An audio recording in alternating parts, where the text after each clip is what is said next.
नमस्कार दर्शक मित्रों, आप देख रहे हैं राष्ट्र प्रथम और मैं हूं तपस्वी आचार्य। हमारा उद्देश्य राष्ट्र से स्नेह और राष्ट्र का सम्मान। दोस्तों, आज मैं एक बहुत ही रोचक विषय लेके आपके पास आया हूं। बात करनी है 1G से 5G तक की सफ़र की। कैसे बदली टेक्निक और कैसे बदला तकनीक का आने वाला समय। मित्रों, फ़ोन और हमारा रिश्ता काफ़ी पुराना है और उतना ही मजबूत भी माना जाता है। जहां पहले के फ़ोन वायर वाले हुआ करते थे, फिर एक बार कोडलेस का ज़माना आया और अब वायरलेस फ़ोन का ज़माना आ गया है।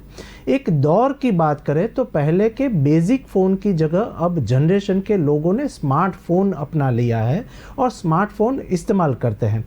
फ़ोन के इस बदलते हुए रूप रंग के साथ उसकी जनरेशन भी जुड़ी हुई है। आज बात करनी है मोबाइल टेक्नोलॉजी की, जो कि 1G से 4G का सफ़र तो तय कर चुके हैं और अब आगे 5G की जो 5G की बात करें तो उसकी सफ़र के बारे में हम लोगों को आज बात करनी है और थोड़ी बहुत इन्फॉर्मेशन भी देनी है। जानना काफ़ी रोचक हो सकता है कि ये आने वाली 5G क्या है, इसमें इस्तेमाल होने वाली टेक्नोलॉजी क्या है और ये कैसे अभी काम करेगा और टेक्नोलॉजी में क्या क्या नया बदलाव आने वाला है।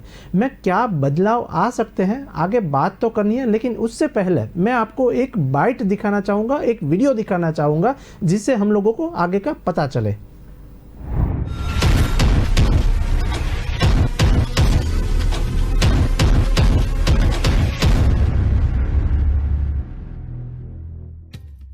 India, a country with 116 crore telecom subscribers, has the second largest user base in the entire world. Since 2014, the broadband subscriber base has increased by 1,200% to 79 crores, and the average data consumption per user has grown more than 20-fold. On the clarion call of the Honorable Prime Minister of India, Shri Narendra Modi, India has recently demonstrated Atmanirbhar 4G capability. As we celebrate Azadi Ka Amrit Mahotsav, it is time for a qualitative leap forward to shape the future of telecommunications in India and the world. Towards this, we have taken several steps to develop the entire 5G ecosystem within India. In an effort to nurture talent, Department of Telecommunications conducted a 5G hackathon where startups were given an opportunity to showcase their innovations. To improve rural 5G coverage, new enhanced wireless standards called 5GI and LMLC were developed jointly by Indian academia and industry. These enhanced standards are now part of the global 5G standard. Budget में इसी साल 5G spectrum के auction को लेकर बहुत स्पष्ट road map बताया गया है।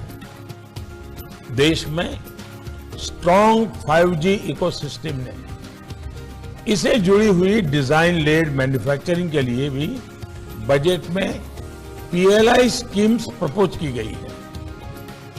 Till now, India did not have a testing facility, and hence startups and companies had to go abroad. With a fund of 224 crore rupees, more than 300 engineers and 40 scientists across 8 institutes collaborated to develop a complete end-to-end 5G testbed facility.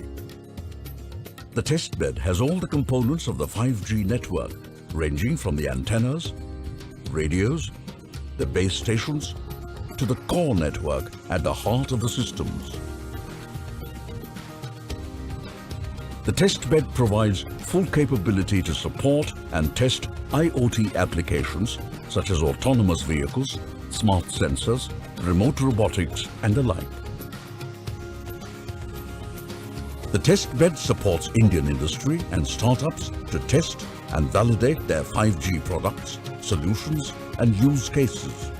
It will also help build human resource capacity for 5G in the country. In a quest for Atmanirbhar 5G technology, the institutes building the testbed took a further leap to develop a secure, indigenous 5G network solution for licensing, and manufacturing in India. It is a fitting testimony to the abilities of India at 75 that the entire hardware and software for the solution has been designed and successfully developed by our young engineers spread across the country. Over the coming years, the solution will meet India's needs indigenously and securely. With this strong foundation towards Atmanirbhar 5G, India is now poised to play a leading role in shaping the future of telecom technology as it marches towards 6G. It is indeed a great privilege for all of us that the Honorable Prime Minister Shri Narendra Modi is dedicating the 5G testbed today. तो मित्रों, आज internet की दुनिया की आगे की बात करें तो इंटरनेट की दुनिया में कई बदलाव देखे गए। पहले यूज़र्स 1G का इस्तेमाल करते थे और अब 4G का यूज़ करने लग गए हैं। 1G से 4G तक का सफ़र न सिर्फ इंटरनेट दुनिया के लिए बल्कि यूज़र्स के लिए भी काफ़ी बदलाव लेकर आया हुआ है। 4G तकनीक के यूज़र्स को इंटरनेट पहले से ज़्यादा तेज़ इस्तेमाल करने का मौका दिया गया और अब भारत में जल्द ही 5G भी दस्तक देने लग गया है। तब हम सभी 5G की बात कर रहे हैं, लेकिन क्या आपको 1G, 2G, 3G, 4G और 5G का असली मतलब हम लोगों को पता है? जाहिर है कि कई लोगों को इसके बारे में थोड़ी नॉलेज कम हो या थोड़ा नॉलेज कम हो, लेकिन पता लगाना भी खूब ज़रूरी हो गया है। इसके चलते आज हम जो बात करने जा रहे हैं और आपके लिए ये जानकारी लेके आए हैं, इस कार्यक्रम में हम आपको जानकारी देने के लिए यहाँ पर उपस्थित हुए हैं। 1G, 2G, 3G या फिर 5G का मतलब बताने जाएंगे और लेकिन थोड़ा और जानकारी के लिए हम जो बात करने जाए तो हम भारत के प्रधानमंत्री नरेंद्र मोदी जी को सुनना चाहेंगे। इसके लिए हम लोगों ने एक स्पेशल वीडियो तैयार किया हुआ है। मैं टेक्निकल टीम से बोलूंगा कि सबसे पहले वो नरेंद्र मोदी का एक भाषण सुनाया जाए। कि बुनियाद का काम करेंगे, आधुनिक इंफ्रास्ट्रक्चर का निर्माण, आधुनिक टेक्नोलॉजी का ज्यादा से ज्यादा इस्तेमाल, 5G टेक्नोलॉजी भी देश की गवर्नेंस में, ease of living, ease of doing business, इन अनेक विषयों में सकारात्मक बदलाव लाने वाली है। इससे खेती, स्वास्थ्य, शिक्षा, इंफ्रास्ट्रक्चर और लॉजिस्टिक्स हर सेक्टर में ग्रोथ को बल मिलेगा। इससे सुविधा भी बढ़ेगी और रोजगार के भी नए अवसर बनेंगे। अनुमान है कि आने वाले 1.5 दशक में 5G से भारत की अर्थव्यवस्था में $450 बिलियन का योगदान होने वाला है। यानी ये सिर्फ इंटरनेट की गति नहीं, बल्कि प्रगति और एम्प्लॉयमेंट जनरेशन की गति को भी बढ़ाने वाला है। इसलिए 5G तेजी से रोल आउट हो, इसके लिए सरकार और इंडस्ट्री दोनों को कलेक्टिव एफर्ट्स की जरूरत है। इस दशक के अंत तक हम 6G सर्विस भी लॉन्च कर पाए, इसके लिए भी हमारी टास्क फोर्स काम करना शुरू कर चुकी है। साथियों, हमारा प्रयास है कि टेलीकॉम सेक्टर और 5G टेक्नोलॉजी में हमारे स्टार्टअप्स तेजी से तैयार हो, ग्लोबल चैंपियन बने। हम अनेक सेक्टर्स में दुनिया के एक बड़े डिजाइन पावर हाउस है। टेलीकॉम इक्विपमेंट मार्केट में भी भारत के डिजाइन चैंपियंस का सामर्थ्य हम सभी जानते हैं। अब इसके लिए जरूरी R&D इंफ्रास्ट्रक्चर और प्रक्रियाओं को आसान बनाने पर हमारा विशेष फोकस है और इसमें आप सबकी भी बहुत बड़ी भूमिका है। साथियों, आत्मनिर्भरता और स्वस्थ स्पर्धा कैसे समाज में, अर्थव्यवस्था में मल्टीप्लायर इफेक्ट पैदा करती है, इसका एक बेहतरीन उदाहरण हम सब गर्व से कह सकते हैं हमारा टेलीकॉम सेक्टर है। हम जरा पुरानी तरफ नजर करें, 2G का काल, 2G का काल यानी निराशा, हताशा, करप्शन, पॉलिसी पैरालिसिस, और आज उस कालखंड से बाहर निकलकर देश ने 3G से 4G और 5G और 6G तक की तरफ तेजी से तो मित्रों, देखा देश के वड़ा प्रधान नरेंद्र मोदी क्या कह रहे थे कि पहले के समय कैसा था। कभी कागज़ में पैगाम लिखकर उसे डाक से पोस्ट किया जाता था, लेकिन आज बस फ़ोन के 2 बटन दबाते ही पैगाम दूसरे तक इजीली पहुंच जाता है। पोस्ट तो पहुंचने में कई दिनों लगाता था और समय लेता था, लेकिन मोबाइल से मैसेज बिना सेकंड देर किए हुए मिल जाता है। जब कभी आपके जहन में भी यह आता होगा कि ये सारी चीज़ें कैसे संभव हुई, तो आपको बता दूं कि इसका सबसे बड़ा श्रेय जो जाता है वो हेनरिक हर्ट्ज को। आगे एक डिटेल में दूं तो 1864 में जेम्स क्लर्क मैक्सवेल द्वारा माइक्रोवेव की प्रतिलेख की एक खोज की गई थी। 1864 में अपने समीकरणों के इस्तेमाल से पहली बार जेम्स क्लर्क मैक्सवेल माइक्रोवेव्स ने भविष्यवाणी एक की थी। इस थियोरी पर 1888 में हेनरिक हर्ट्ज ने इलेक्ट्रॉनिक्स वेव का एक सबसे बड़ा पता लगाया था और इसे सिद्ध किया। बाद में इसी इलेक्ट्रॉनिक वेव पर रेडियो, टीवी और मोबाइल का एक आविष्कार हुआ। आगे एक डिटेल बोलूँ तो आगे बात करने से पहले सबसे पहली बात बोलूँ मैं तो आगे बात करने से पहले मैं आपको और एक जानकारी के लिए बोलूँ तो 2G से 4G तक का सफ़र का एक वीडियो दिखाना चाहूँगा। मैं टेक्निकल टीम से बोलूँगा कि मुझे एक वो वीडियो भी दिखाए जिससे समाज को पता चले।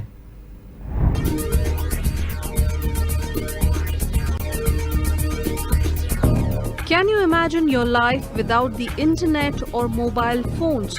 Probably not. Over the past decade, we have become so dependent on technology that it has become an integral part of our everyday life. The rapid advancement of technology has changed the way the world operates and communicates. And if we look back, we can see how digital technology has driven social change. For instance, if 2G kicked off an era of global communications, 3G and 4G brought us high-speed mobile internet. But now the world is entering into a new era of speed with 5G. The key for mobile services are the radio waves, which we call spectrum as it is known. So it is the decision is taken at global level on which technology should be used for which kind of frequency. So similarly in India we have decided to auction, not yet auction, but there is a recommendation from TRAI to auction frequency band in the range of 3.3 to 3.6 gigahertz. And finally there will be a meeting held at International Telecom Union in 2019 which will freeze what kind of spectrum should be used for 5G services. And once they freeze that this kind of spectrum should be used for 5G services, all the equipment makers will tune their devices to suit that frequency band. Yes, 5G, the next big milestone in telecom technology, is just around the corner, even in India. 5G is the 5th generation of mobile communication networks. It is believed that the speed of 5G networks will be faster than any technology the world has seen to date. While 4G operates in the 900 MHz band, 5G will operate in higher frequencies, going all the way up to 28 GHz. The coming of 5G mobile technology promises good things for both consumers and businesses, including faster page loads, faster downloads, and faster, more reliable live. मित्रों, आज mobile technology के बारे में हम जानने के लिए यहाँ उपस्थित हुए हैं। तो मित्रों, ऐसा नहीं था कि इलेक्ट्रॉनिक्स वेव्स का एक आविष्कार हुआ और अभी सभी मोबाइल नेटवर्क उपलब्ध हो गए, बल्कि शुरुआत में इन इलेक्ट्रॉनिक्स वेव्स की क्षमता काफ़ी सीमित थी। बाद में क्रमबद्ध तरीके से इनका आविष्कार किया गया। आज 4G नेटवर्क जो उपलब्ध हो चुका है और 5G दस्तक दे रहा है दुनिया के देश में, परंतु शुरुआत में जो मोबाइल तकनीकी आई वो इतनी ताकतवर नहीं थी।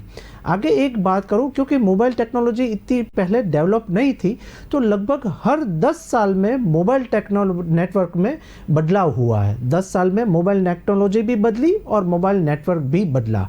आगे हमने 1G से लेकर 5G तक के सफ़र को विस्तार से बताया है, जिससे कि आप मोबाइल टेक्नोलॉजी को समझ सकें और मैं भी कुछ समझ सकूं। इसलिए एक बात करूं तो 1G मोबाइल टेलीफोनी की पहली जनरेशन, अर्थात मैं बात करूं तो पहली पीढ़ी थी। यह प्लानिंग और सिग्नल पर आधारित एक तकनीक थी और इसकी क्षमता बेहद ही कम थी। पहले की बात करें तो इसकी क्षमता बहुत ही मामूली सी थी, ऐसा बोला जा सकता है। सबसे पहले 1980 के आसपास 1G टेक्नोलॉजी का उपयोग किया गया और जापान में निप्पॉन टेलीग्राफ का एक नाम था, टेलीफोन कंपनी थी जिसे एनटीटी नाम से भी जाना जाता था। ये एनटीटी नाम से जाना गया और उसके बाद सबसे पहले लॉन्च किया था उन्होंने 1980 के दशक में। यह तकनीक काफ़ी लोकप्रिय भी हुई और 1983 में इसे यूएस में लॉन्च किया गया। आगे 1983 के बाद हालांकि मोटरोला कंपनी वहाँ पर बहुत ही सुप्रसिद्ध हुई और मोटरोला कंपनी के मार्टिन कूपर नाम था उसका, और उन्होंने 1973 में मोबाइल फ़ोन का आविष्कार कर लिया। लेकिन 1G की बात करूँ तो 1G का उपयोग 1980 के दशक में सबसे पहले शुरू हुआ।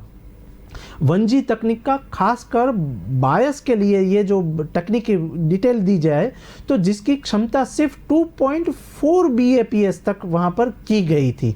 वो MBPS से लेके KBPS तक की 2.4 की तकनीकी वहाँ पर यूटिलाइज की थी। आपको यह जानकारी भी हैरान ही की तरह लगेगी कि भारत से पहले, सबसे पहले इसका पाकिस्तान में मोबाइल सेवा उपलब्ध हुई थी। अब मैं आपको थोड़ी बहुत और आगे की जानकारी दूं तो 2G नेटवर्क के बारे में थोड़ा बहुत आपकी डिटेल दूं तो पहली बार 1991 में मोबाइल के 2G नेटवर्क का विकास किया गया और इसमें काफ़ी बदलाव भी आया। 1G जहाँ एनालॉग नेटवर्क था, हाँ मैं भूल नहीं रहा हूँ, तो वहाँ पर एनालॉग नेटवर्क था, वहीं 2G में कि 2G के लिए वहाँ पर डिजिटल सिग्नल का उपयोग किया गया। हालांकि 2G के लिए दो तरह के टेक्निक का वहाँ पर उपयोग किया गया। प्लस साथ ही मैं आगे की डिटेल बताऊं, जहां फिनलैंड से GSM आधारित एक मोबाइल तकनीक शुरू हुई, वहीं पर टेक्निक जहां पर GSM स्टार्ट हुआ तो यूएस में CDM का एक प्रयोग किया गया और 2G सिग्नल के माध्यम से फ़ोन अब टेक्स्ट मैसेज वहाँ पर उस समय स्टार्ट हुआ था। पिक्चर मैसेज और मल्टीमीडिया मैसेज भेजने में सक्षम हो गया वहाँ पर 2G नेटवर्क। वहीं पर बैटरी की खपत में बात करूं तो 1G की अपेक्षा काफ़ी कम करता था, क्योंकि वहां पर बैटरी की खपत बहुत ही ज़्यादा हो रही थी। उसी के दौरान 2G सेवा में डाटा का भी उपयोग किया जा सकता था, लेकिन यह काफ़ी कम चल रहा था। इसमें डाउनलोड और अपलोड की अधिकतम स्पीड 64 kbps तक ही वहां पर मानी गई थी। हालांकि बाद में इसमें कई सुधार भी हुए, लेकिन और एक डिटेल में आपको बताऊं तो 2.5G और 2.7G भी आप और का इसका अधिकतम बात करूं तो अधिकतम डेटा स्पीड 2.5G से लेके kbps तक भी वहां पर हुआ। भारत में शुरुआत में की दौर की बात करूं तो 2.5G से हुआ था वहां पर ये टेक्नोलॉजी का युग स्टार्ट। आपको यह जानकारी एक आश्चर्य भी होगा और एक इनोवेटिव भी लगेगी कि ये भारत में पहली टेलीफोन लाइन कोलकाता में डाउनमंड हार्बर उसका नाम था, तो उसके बीच एक स्टार्ट हुआ, टेक्नोलॉजी हुआ कलकत्ता से, और 1995 में पहला मोबाइल सेवा भी यहीं से एक स्टार्ट हुआ, बहाल हुआ, जिसकी शुरुआत की गई कोलकाता से। कोलकाता के तत्कालीन मुख्यमंत्री ज्योति बासु ने यूनियन मिनिस्टर सुखराम को कॉल करके इसकी सबसे पहली शुरुआत भी की। और आगे थोड़ा बढ़ने से पहले मैं एक बीएसएनएल की बात करूं तो बीएसएनएल ऑफिसर ने बहुत ही इंफॉर्मेटिव एक वीडियो जारी किया था। तो सबसे पहले मैं टेक्निकल टीम को बोलूंगा कि वो इंफॉर्मेटिव टेक्नोलॉजी वाला वीडियो जो है वो हमारे दर्शकों को बताएं। The 5G, they have to set up a standard for 5G. So a lot of talk is going on globally for setting up the standards. By standards I mean that what will be the spectrum, what kind of speed they will use, all of that is being talked about. The standards are set by an international agency which is called the International Telecom Union, and it is based in Geneva in Switzerland. India is also a member of this international body, and we are trying to negotiate a spectrum which is convenient to us. But then it is to evolve as a global standard. Everywhere they will use the same kind of spectrum, so that when you go from one country to the other, your phone should work. But I think we are almost there, and the speed, the idea of 5G is to provide a faster speed. They are talking about a range which will be up to 10 Gbps. मित्रों, हमने 1G और 2G के बारे में थोड़ा बहुत समझना चाहा और समझाया, तो अब बात करते हैं 3G नेटवर्क के बारे में। बात करूं तो उस टाइम 2G मोबाइल सर्विस को हर देश अपने अनुसार उपयोग कर रहे थे, लेकिन कोई एक स्टैंडर्ड वहां पर निर्धारित नहीं था। वहीं वर्ष 2000 के बाद 3G नेटवर्क की एक शुरुआत हुई। इसके लिए इंटरनेशनल टेलीकम्युनिकेशन यूनियन IMT 2000 नाम एक स्टैंडर्ड बनाया गया, और हालांकि जापानी कंपनी NTT डोकोमो ने प्री कॉमर्शियल सर्विस लॉन्च कर दी थी, लेकिन वर्ष 2001 में इसे अधिकतर रूप से लॉन्च कर दिया गया था। आगे थोड़ी जानकारी दूं तो इसमें डाटा की स्पीड की शुरुआत 384 kbps से 2 Mbps के बीच की थी। 3G में ये वॉइस कॉल के साथ ही वीडियो कॉल का भी सुविधा वहां पर उपलब्ध थी। डिटेल और थोड़ी बहुत समझने की कोशिश करें तो वहीं इसमें file transfer, internet, online, TV और वीडियो कॉन्फ्रेंसिंग, 3D गेमिंग और ईमेल सेंड रिसीव जैसे फीचर्स भी उसमें शामिल हो गए थे। 2G तकनीक के मुकाबले 3G तकनीक की खासियत थी कि यह अधिक सुरक्षित भी था, और वहीं 3G तकनीक में कई विकास भी वहां पर किए गए थे। आगे थोड़ी और डिटेल बोलूं तो 3G तकनीक की कई विकास वहां पर किए गए। इसकी अधिकतम डाटा क्षमता 4G Mbps तक की ही थी। मित्रों, अब 4G की वहां पर तब तक शुरुआत हो चुकी थी, तो 4G नेटवर्क अब हम बात करेंगे, लेकिन उससे पहले मैं एक डॉक्यूमेंट्री दिखाना चाहूँगा जिससे हम लोगों को 4G टेक्नोलॉजी क्या है वो भी थोड़ी बहुत जानकारी मिले।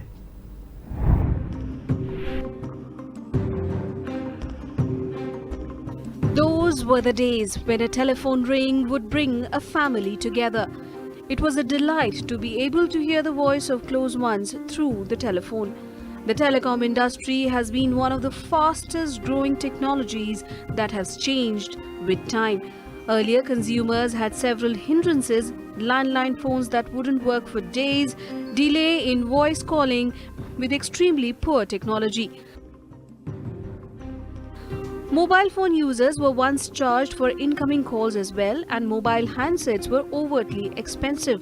Mobile users would think twice before receiving even an incoming call. This was the time of 1G technology, the beginning of wireless telephony. That period existed from 1980 to 1992. However, the speed was limited to 2.4 kbps only.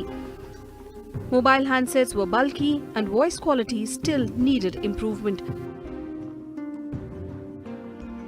5G is to provide a faster speed. They are talking about a range which will be up to 10 Gbps, which means that if you are watching a film or if you are watching a match, you will see as if almost you are there. HD, high quality, high definition pictures and so on. The interesting thing about 5G and 4G and all this is that the voice call which we were making earlier and for which we were paying a very heavy amount is virtually free now. You might have come across the 4G phones which the new service providers are giving. They are giving voice call free. They don't charge for the voice call at all. They charge for the data, that how much data you are using. Now, the moment 5G will come, I believe that most of the company will try to switch over to 5G. मित्रों, हमने थोड़ी बहुत जानकारी प्राप्त की 2G और 3G। आज अभी हम लोग बात करेंगे 4G के बारे में।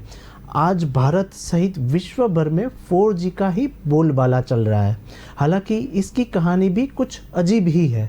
4G तकनीक की शुरुआत साल आई थिंक 2007 में हुई, और लेकिन इस वक्त यहाँ पर वाईमैक्स नेटवर्क पर टेक्स्ट किया गया था और इसे ITU ने तैयार नहीं किया था।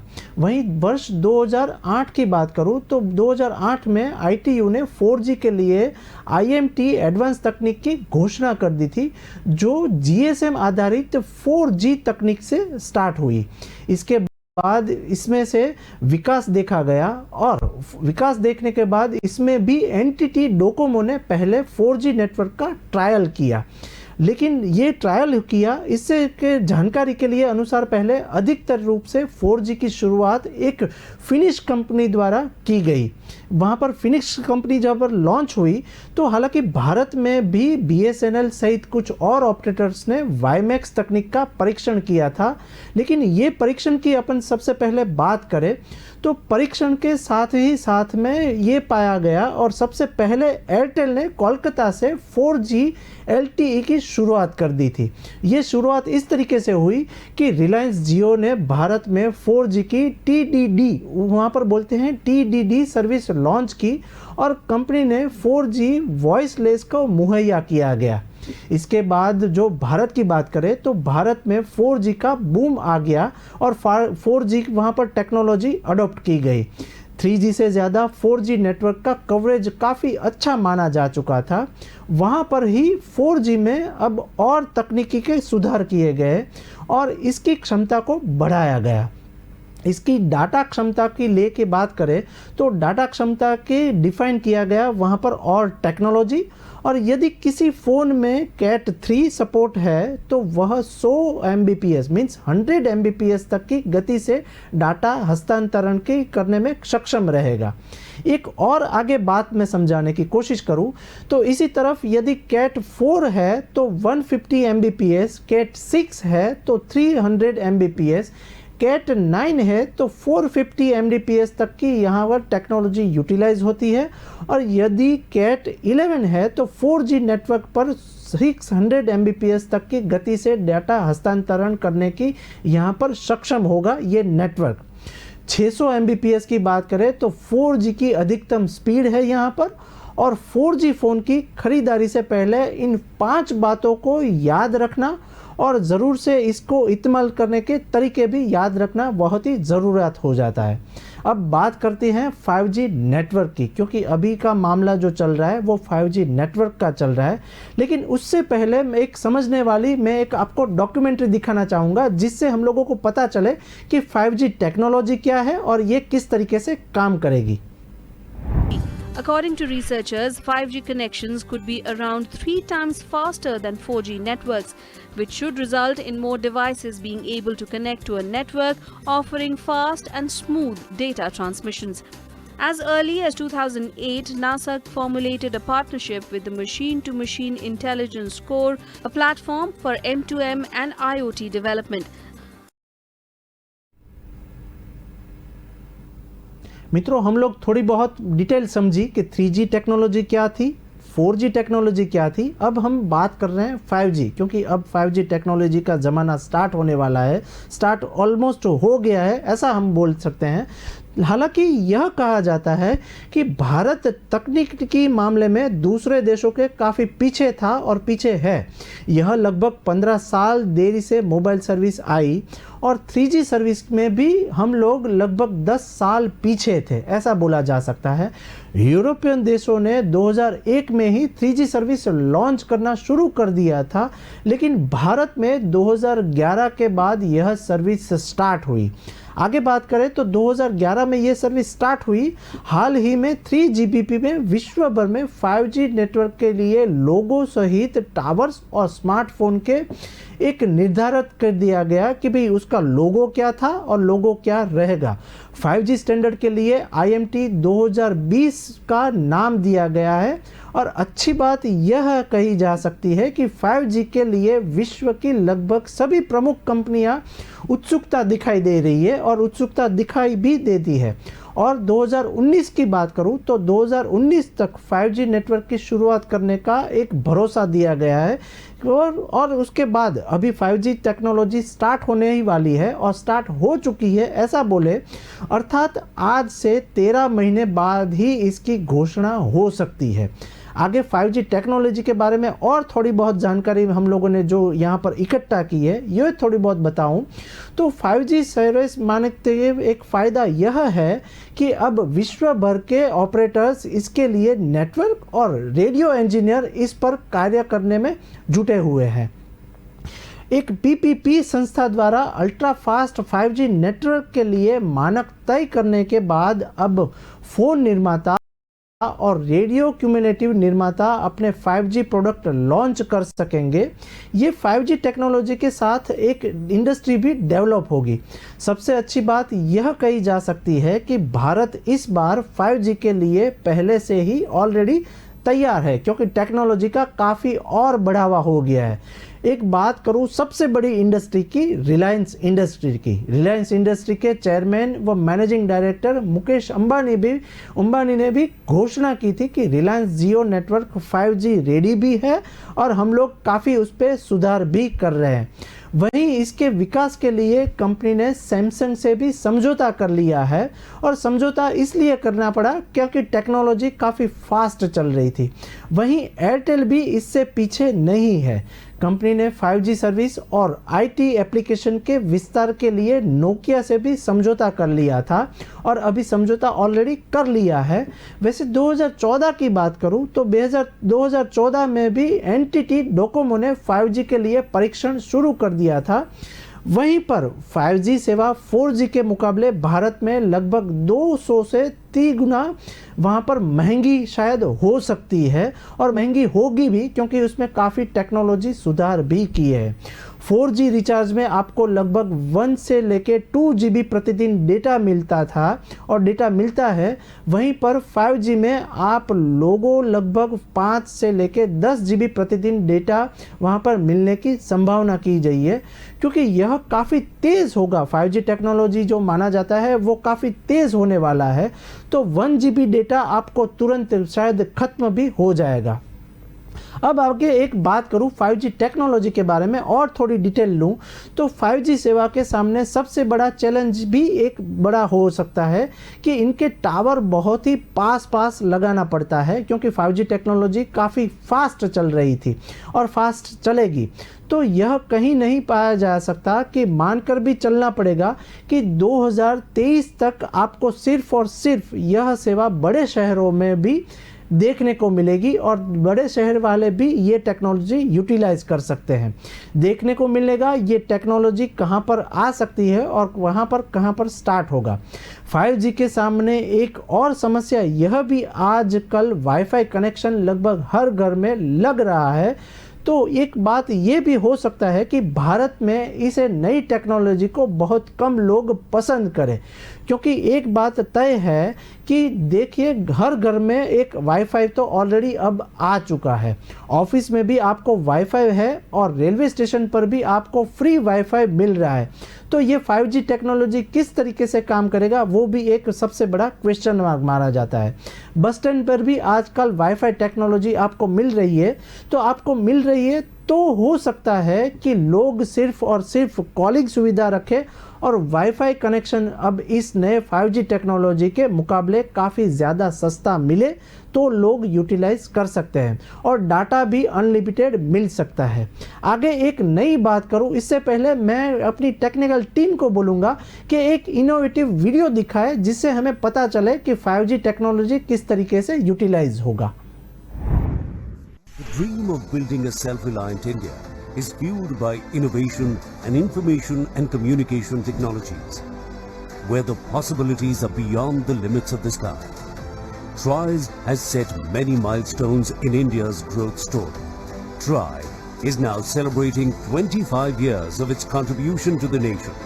Along with 75 years of independence, Azadi Ka Amrit Mahotsav, the government led by Shri Narendra Modi has leveraged technology to enhance ease of living and encourage transparency in governance. We are using digital technology to transform lives in all sectors of governance, from health and welfare to inclusion and empowerment. Telecom sector has played a stellar role in realizing the mission of Digital India by empowering the citizens through advancements in digital communications.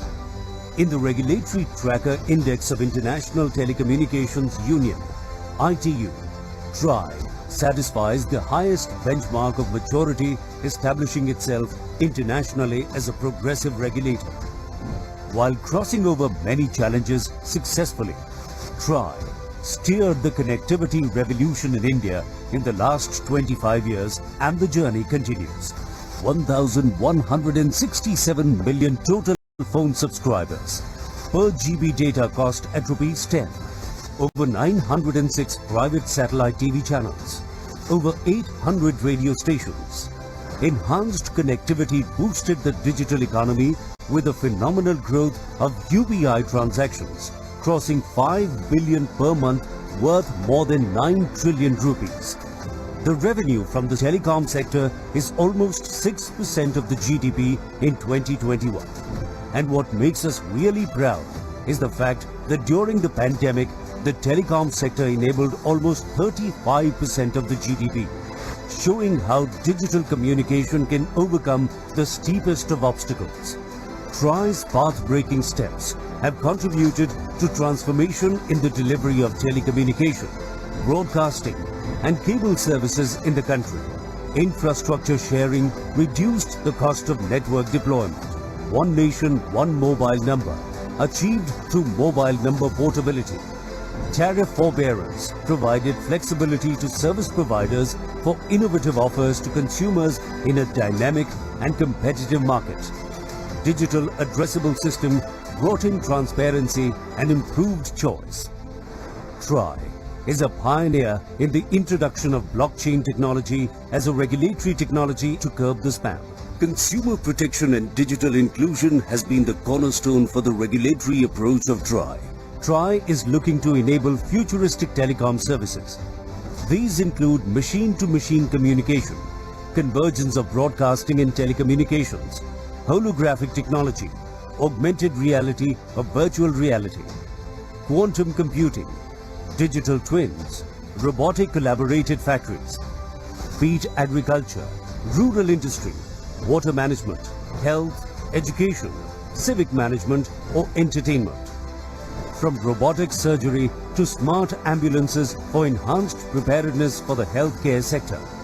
As the future awaits further technological advancements such as 6G, the time is not far off wherein citizens can experience the benefits of tactile connectivity, advanced security and automated driving experience. TRI intends to be at the forefront of another revolution in the making, taking India forward through telecommunication, effective regulation, ease of communication.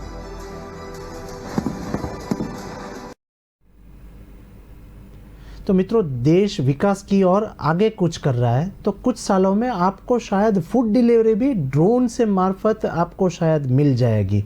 क्योंकि ऐसा माना जाता है कि ये जो control करने के लिए, इनको कंट्रोल करने के लिए और किस तरीके से मोबाइल टेक्नोलॉजी काम करेगी, उसमें 5G टेक्नोलॉजी काफ़ी कुछ ज़्यादा काम में आएगी। आखिरी में जाते जाते मैं 5G की और थोड़ी बहुत बात करूं तो टेक्नोलॉजी, जो 5G टेक्नोलॉजी वाले मोबाइल की बैटरी बहुत ही ख़त्म हो जाएगी, क्योंकि फटाफट ये काम कर रहा है। 4G टेक्नोलॉजी उपयोग किया गया, जो अभी 5G मोबाइल यूटिलाइज कर रहे थे या 4G टेक्नोलॉजी वाला मोबाइल यूज़ होगा, उसमें भी आप जो 4G सिम देख रहे हैं, लेकिन आगे चलकर इनमें जब 5G वाली सिम लगेगी तब इनकी बैटरी काफ़ी जल्द ही ख़त्म हो जाएगी, क्योंकि ये बहुत ही फास्ट तरीके से काम करेगा। जानकारी के अनुसार प्रथम चरण में देश के 13 शहरों में 5G सेवाएं शुरू की गई है और की जाएगी। तब केंद्रीय और सूचना मंत्री अश्विनी वैष्णव ने गत 19 मई को ITI के मद्रास में सफलतापूर्वक कॉल करके इसका परीक्षण भी कर लिया है और चुने हुए शहरों में इसकी टेक्नोलॉजी स्टार्ट भी कर दी जाएगी। वहाँ पर एक बात और एक डिटेल करूँ तो कंपनी अब सरकार की ओर से हरी झंडी का इंतज़ार कर रही है। आगे 5G टेक्नोलॉजी के बारे में थोड़ी बहुत और जानकारी दूं तो 5G नेटवर्क आने के बाद मोबाइल की दुनिया तो बदलेगी, साथ ही साथ सरकारी व गैर सरकारी ऑनलाइन सुविधाओं में भी काफ़ी कुछ कार्यप्रणाली में चेंजेस आ जाएगा, गुणवत्ता में और स्पीड में भी आएगा। टेलीकॉम विभाग की माने तो 5G सेवाओं को पहले चरण में अहमदाबाद, गांधीनगर, जामनगर, दिल्ली और लखनऊ, हैदराबाद, पुणे जैसे शहरों में ये शुरू कर दिया जाएगा। जाते जाते और एक डिटेल थोड़ी बहुत बताऊं तो अभी कुछ ही दिनों पहले तक 5G को भविष्य की टेक्नोलॉजी कहा जाता था, परंतु यह तकनीक अपने दरवाजे तक आ चुकी है। विशेषज्ञों के अनुसार इसी तकनीक में अब डेटा ट्रांसफ़र की दरअसल लगभग बात करूं तो 20 गीगाबाइट प्रति सेकंड तक पहुंच सकती है। तो मित्रों, इंतज़ार जल्द ही ख़त्म शायद हो जाएगा और हम लोग 5G टेक्नोलॉजी यूटिलाइज करते करते हम लोग स्टार्ट कर देंगे। ऐसी ही कुछ नई जानकारी के साथ मैं फिर से मिलूँगा। जय हिंद, जय भारत।